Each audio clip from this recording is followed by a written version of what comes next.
Приветствую уважаемых подписчиков и гостей нашего канала. Перед просмотром ставьте лайк, подписывайтесь на канал и не забывайте нажимать на колокольчик. Полиция сообщила о подозрении в распространении преступного влияния вору в законе по кличке Камо Московский. Это второй случай вручения подозрения по новой статье Уголовного кодекса. Об этом сообщил глава Национальной полиции Украины Игорь Клименко.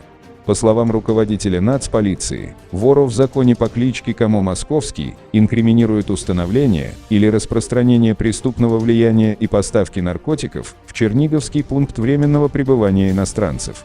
Доказательства для обоснованного уведомления о подозрении получили оперативники Департамента стратегических расследований, Теруправления стратегических расследований в Черниговской области и следователи Следственного управления областной полиции.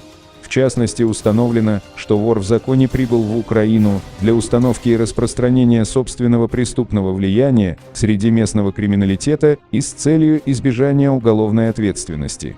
5 января этого года 58-летнего гражданина Российской Федерации задержали украинские правоохранители. Игорь Клименко сообщил, что в установленном законом порядке злоумышленника поместили в Черниговский пункт временного пребывания иностранцев и лиц без гражданства. Там он попытался создать собственное уголовное царство, начал влиять на других удержанных лиц, контролировать общак, налаживать новые связи с представителями криминалитета, которые находятся на свободе. Кроме того, помогал организовывать поставки наркотиков в учреждения содержания, отметил глава нацполиции. Также известно, что Камо Московский диктовал соблюдение воровских законов, решал конфликты между криминальными авторитетами и подстрекал других совершать преступления. В среду, 31 марта, полицейские при силовой поддержке роты полиции особого назначения и при содействии руководства Черниговского ПТПИ провели санкционированные обыски в учреждении, где изъяли запрещенные вещества.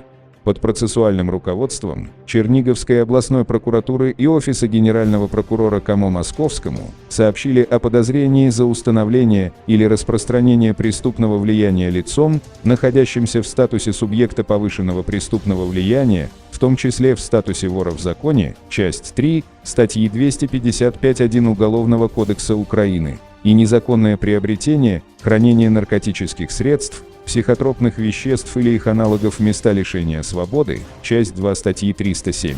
В случае доказательства вины в суде мужчине может грозить до 15 лет лишения свободы. В полиции отметили, что это второй вор в законе, которому сообщено о подозрении в нововведенной статье Уголовного кодекса Украины. Напомним, что первое подозрение было вручено вору в законе Геге Азургицкому. По данным следствия, 28-летний гражданин Грузии был коронован в Греции в 2013 году. В марте 2020 года Гегу Азургецкого приговорили к 7,5 годам лишения свободы за покушение на убийство. Отбывая наказание в Новгород-Северской колонии, он установил и распространил свое преступное влияние на территории учреждения через доверенных лиц, назначал так называемых смотрящих.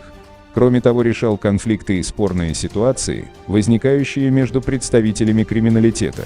Среди осужденных он назначил 2 так называемых смотрящих, которые отвечали за поступление и распределение материальных благ и денег на нужды заключенных. В дальнейшем между ними возник конфликт. Чтобы его решить, после получения согласия Геги Азургецкого организовали преступную сходку.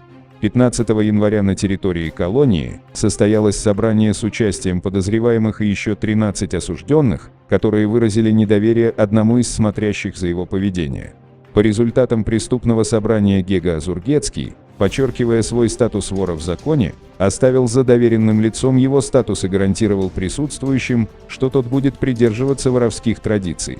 Также призвал всех присутствующих обращаться к нему как к вору в законе в случае возникновения спорных вопросов и конфликтов.